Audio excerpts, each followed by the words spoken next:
On August 23, 1921, a band struck up God Save the King in the middle of Baghdad. Not for a British king, for an Arab one. A man who had never set foot in Iraq before that year, who had been crowned monarch of a completely different country just 12 months earlier, and who was now standing in a garden outside a government building, listening to a British military band play a British anthem, because nobody had gotten around to writing him one of his own. His name was Faisal bin Hussein, and the country he was about to rule did not exist a few years before that morning. Not as a nation, not as an idea, not even as a name that ordinary people used to describe themselves. There was no Iraqi identity in 1921 the way there was an American identity or a French identity.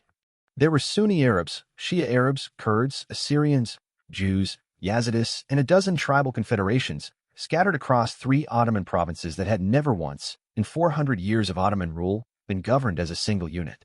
And yet, within a matter of months, a handful of British officials sitting in a hotel in Cairo had drawn a line around all of them, handed the resulting territory a flag, a currency, an army, and a king, and called it a country. This is the story of how that happened. Not the sanitized version. The real one, the one involving secret treaties, broken promises, a bloody uprising that got buried under mustard gas and Royal Air Force bombs, a rigged referendum, and a king who spent the rest of his life trying to hold together a nation that Britain had built for its own convenience, not his people's. If you have ever wondered why Iraq has spent the last century lurching from coup to war to occupation, the answer does not start in 2003, and it does not start in 1979 with Saddam Hussein.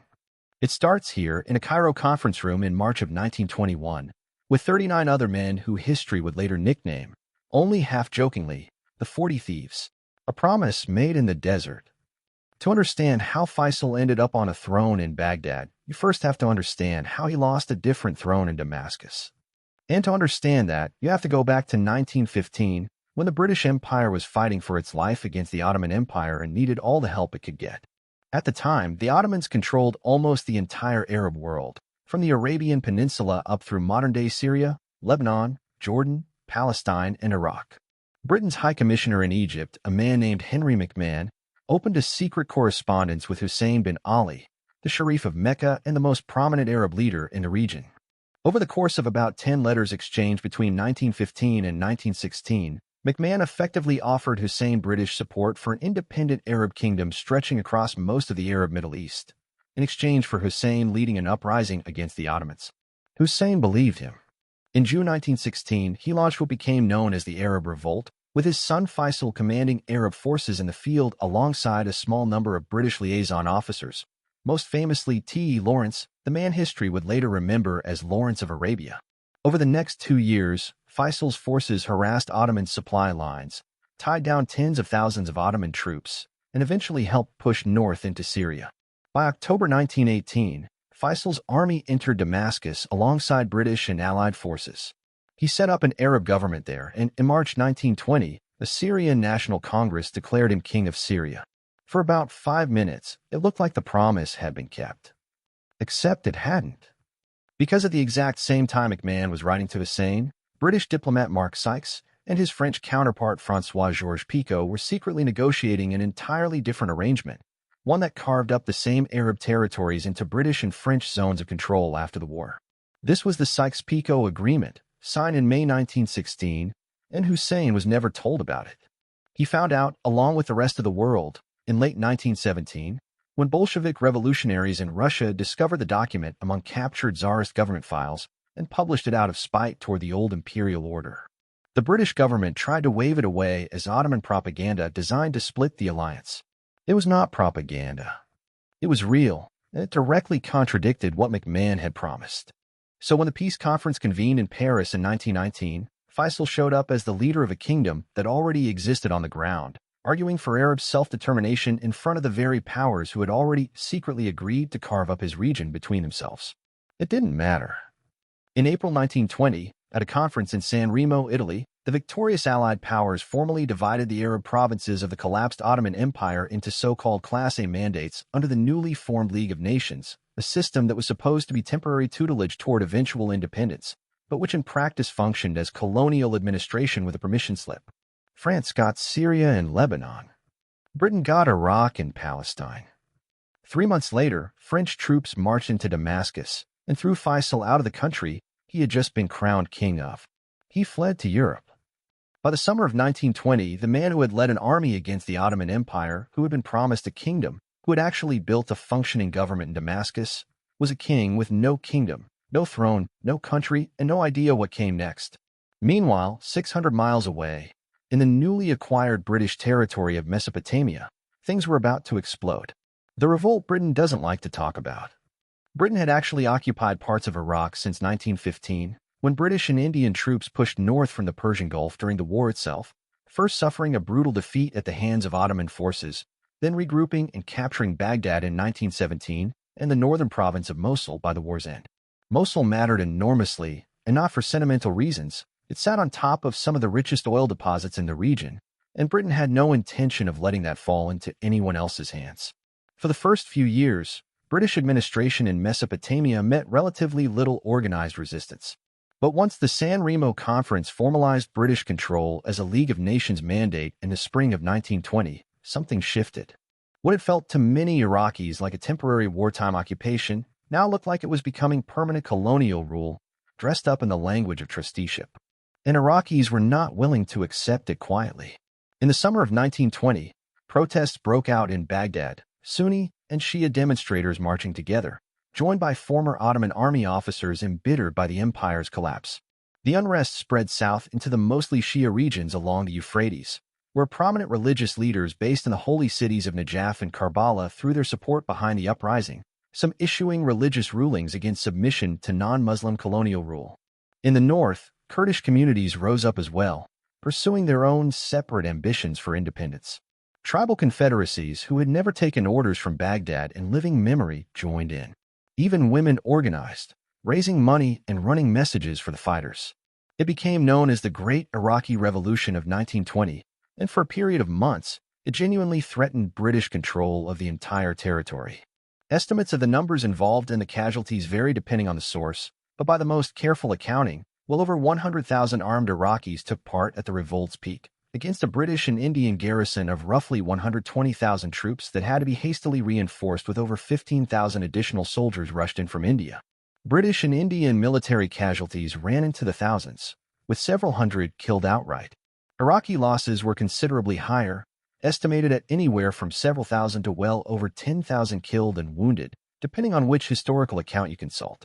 Britain, to put down the revolt, deployed the Royal Air Force to bomb rebel-held villages and tribal formations, and used chemical weapons, including mustard gas and white phosphorus, against Iraqi and Kurdish fighters, a fact that rarely makes it into the more flattering retellings of this period.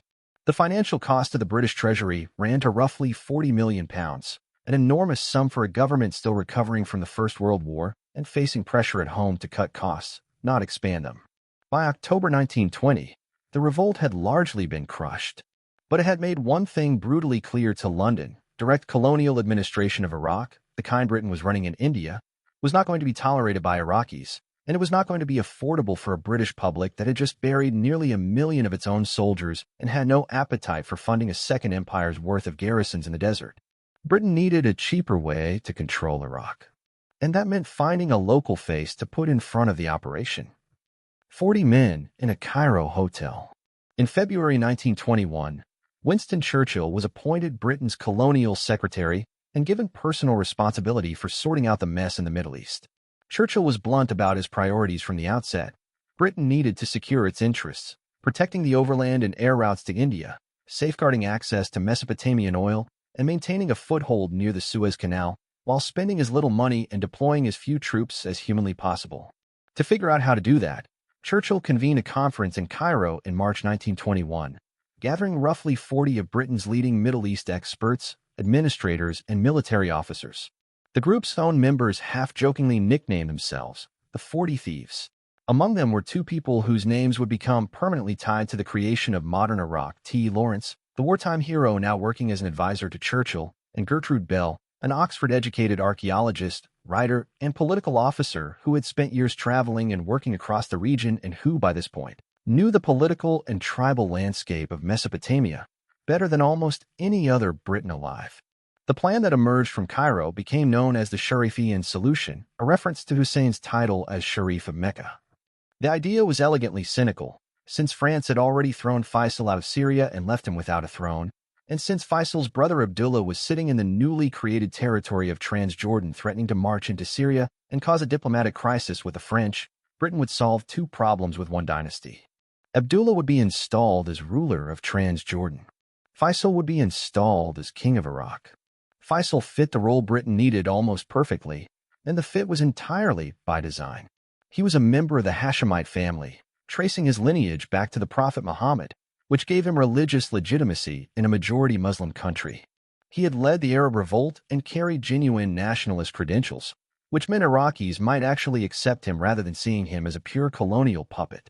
And critically, he was an outsider to Iraq itself, a Hijazi from what is now Saudi Arabia, with no local power base, no tribal army, and no independent means of holding on to power without British backing. He was, in other words, exactly legitimate enough to be accepted and exactly dependent enough to be controlled. Churchill himself was candid in private correspondence around this time that even under the appearance of an alliance, Britain intended to run Iraq much the way it ran a princely state in India, nominal local rule, real power held elsewhere.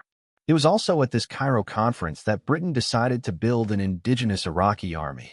On paper, this was framed as a nation-building measure, a way to give a fractured, multi-ethnic population a shared institution to rally around. In practice, British planners saw it just as clearly as a cost-saving device. A domestic Iraqi force could handle policing and internal security far more cheaply than maintaining large numbers of British troops on the ground. And in a move Lawrence pushed hard for, security responsibility for the whole territory was shifted primarily onto the Royal Air Force, which could patrol and, if necessary, bomb rest of areas from the air far more cheaply than an army could police them on foot. Iraq, in effect, became one of the first places in history where a colonial power tried to govern territory primarily from above, drawing a country that didn't exist.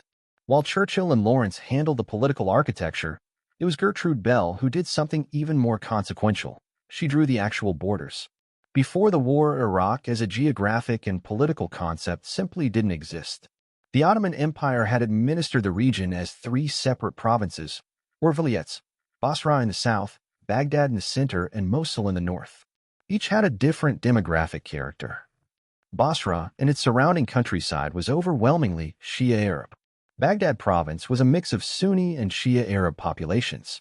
Mosul in the north was ethnically and religiously the most complicated of all, home to large Kurdish populations, along with Assyrian Christians, Yazidis, Turkmen, and Arab communities, and it had closer historical, trade, and cultural ties to Anatolia and northern Syria than it did to Basra, hundreds of miles to the south.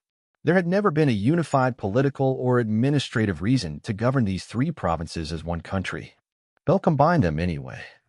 Her own writings from the period show she understood exactly how artificial the resulting entity was. She described Iraq's population as riven by religious and tribal division, and she was well aware that officials back in London routinely underestimated the size and political weight of both the Shia majority and the Kurdish population in the north. Why merge them at all, then? The reasoning that shaped British thinking at the time was a mix of strategic and economic calculation. Absorbing the Kurdish majority north into an Arab-led Iraq meant that Sunni Kurds, combined with Sunni Arabs, could act as a political counterweight to the country's Shia Arab majority, a demographic balancing act that suited a British administration wary of Shia religious authority, which had after all provided much of the leadership for the 1920 revolt. There's also a much more direct economic motive. Mosul province sat on enormous oil reserves, and keeping it inside Iraq's borders, rather than letting it fall to Turkey or become an independent Kurdish state, meant Britain retained control over that resource through its dominant position in Iraq. Kurdish aspirations for their own independent state, which had briefly been floated in the years right after the war, were quietly set aside. The borders Bell drew in 1921 are, with only minor adjustments, the same borders Iraq has today. A country built by combining three provinces that had never functioned as one, engineered specifically to balance one religious community against another for the convenience of a colonial administration 1,000 miles away in London. It is difficult to overstate how much of Iraq's subsequent history, the decades of Sunni-dominated governments ruling over a Shia majority, the recurring conflict with Kurdish separatist movements in the north, the eventual sectarian civil war after 2003, traces its roots directly back to this single administrative decision made in a matter of weeks by a small group of British officials who were, by their own admission, working with imperfect information and prioritizing British strategic interests over any coherent vision of what Iraqis themselves wanted. The vote that wasn't really a vote. With the plan settled in Cairo, the next problem was optics. Britain wanted Faisal's kingship to look like the choice of the Iraqi people, not an imposition by a foreign power.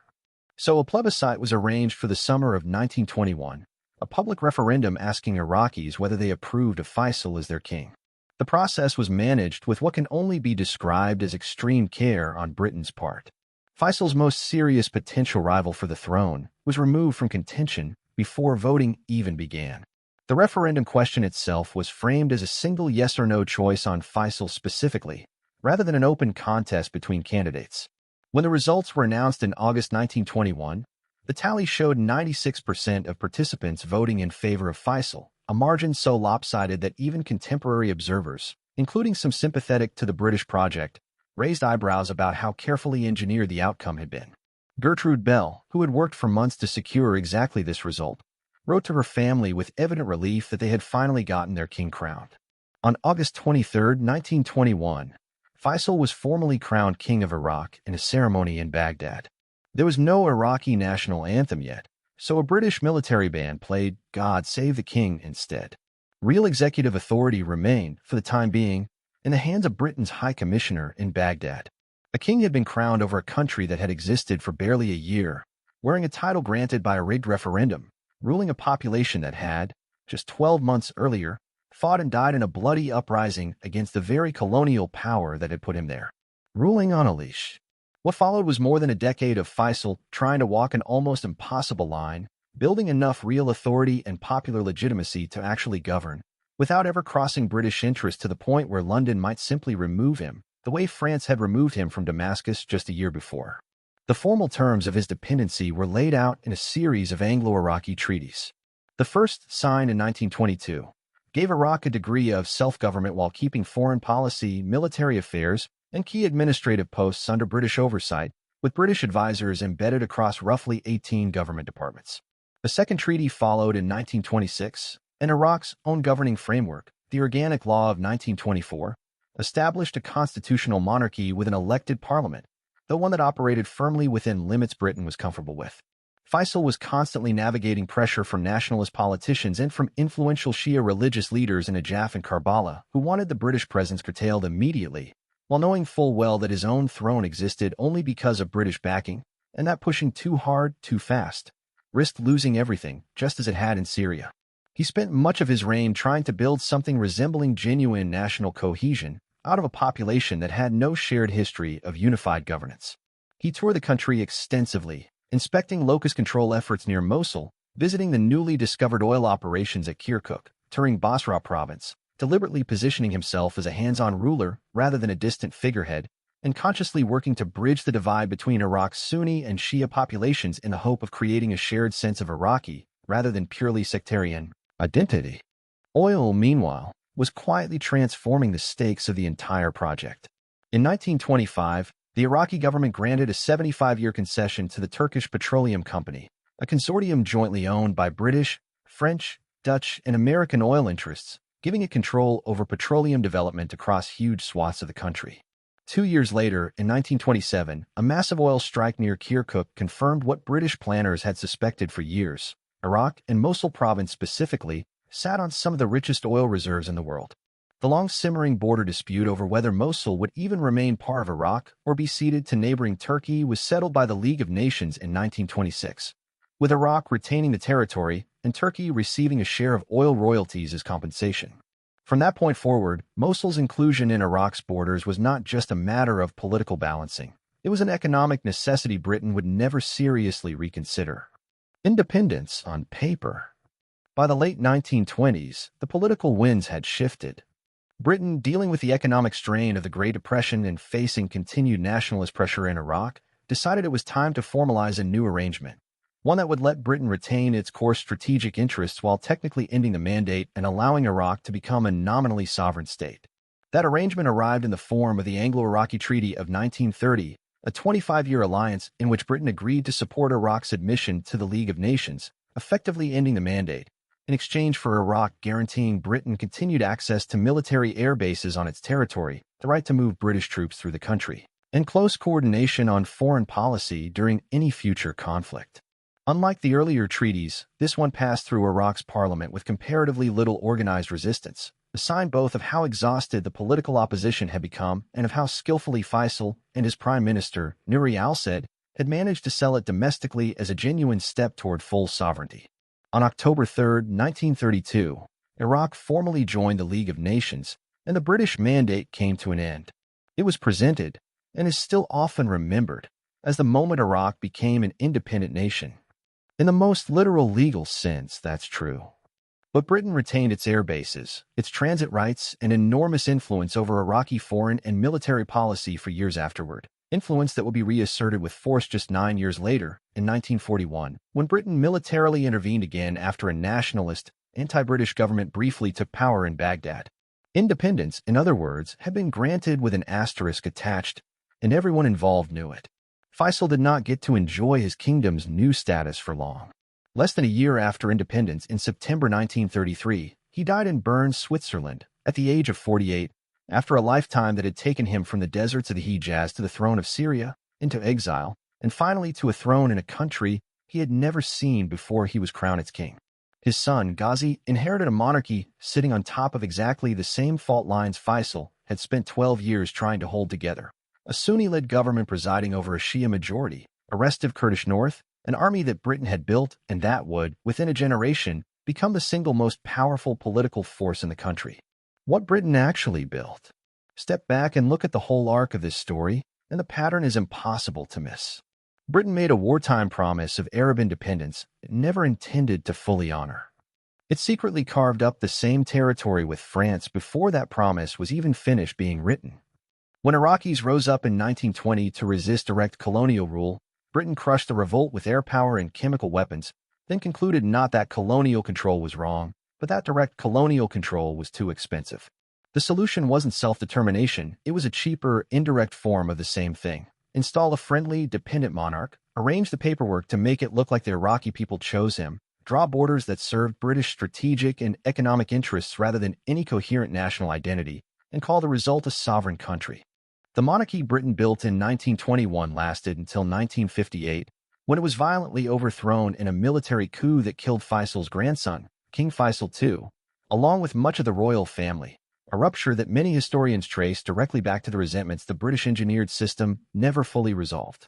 The Sunni-Shia Kurd power balance Gertrude Bell tried to engineer through the borders she drew has shaped every major conflict in Iraq's modern history since, right through to the sectarian violence that followed the 2003 American-led invasion and the rise of ISIS a decade later. None of this is meant to suggest that Iraq's more recent history is simply the inevitable, mechanical result of decisions made in 1921. Iraqis themselves, political leaders, military officers, religious authorities, ordinary citizens, have made their own choices across the last century, for better and for worse, and the country's trajectory can't be reduced to a single origin point. But it is genuinely difficult to look at a map of the modern Middle East, at Iraq's borders and its internal fault lines, and not see the fingerprints of a handful of British officials who spent a few weeks in a Cairo hotel in March 1921, prioritizing air routes, oil concessions, and defense budgets over the wishes of the millions of people whose entire future they were quietly deciding. That is the story most retellings of Iraq's history skip over. Not because it's obscure. It's extensively documented in British government records, in Gertrude Bell's own letters, in the diplomatic archives of half a dozen countries. It's skipped because it's uncomfortable. Because it means the modern state of Iraq wasn't born out of some organic national awakening. It was assembled deliberately by a foreign power around a foreign king for foreign interests, and the people who actually lived there were, for the most part, simply told what the outcome would be. If this kind of history is the kind of thing you want more of, the parts of the story that tend to get left out of the textbook version, this channel is exactly where you'll find it. I genuinely appreciate it if you hit subscribe, because it helps me keep making videos like this one, and there's a lot more of this history still to tell. And I'd love to know, drop a comment and tell me what city or state you're watching from right now. I'm always curious where this audience is actually tuning in from. Thanks for watching. I'll see you in the next one.